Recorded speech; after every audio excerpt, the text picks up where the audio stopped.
ஐக்கிய தேசிய கட்சியின் தலைவர் 2002ஆம் ஆண்டு செவனகல சீனி தொழிற்சாலையை தனது வியாபார நண்பரான தயா கமகேவுக்கு கையளித்தார். அவ்வேளையில் அந்த சொத்துக்களுக்கான பெறுமதியை கூட பெற்றுக் கொள்ளாமலே அதனை வழங்கினார். 550 மில்லியன் ரூபாவுக்கு செவனகல சீனி தொழிற்சாலையை தயா கூட்டு நிறுவனத்துக்கு வழங்கிய போது அந்த தொழிற்சாலையில் 300 மில்லியன் ரூபாய் பெறுமதியாக நிறையான வாய்ப்பிருந்தமை குறிப்பிடத்தக்கது.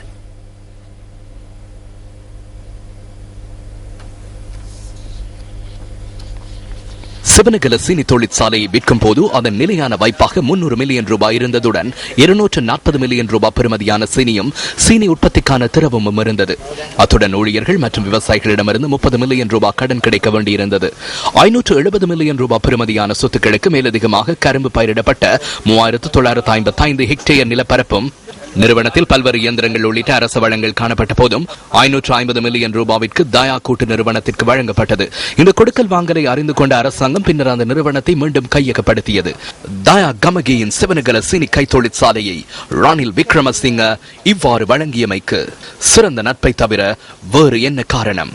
அத்துடன் தயா கமகேயின் மனைவிற்கு தேசிய பட்டியல் உறுப்புரிமை வழங்கியமைக்கு காரணம்தான் என்ன?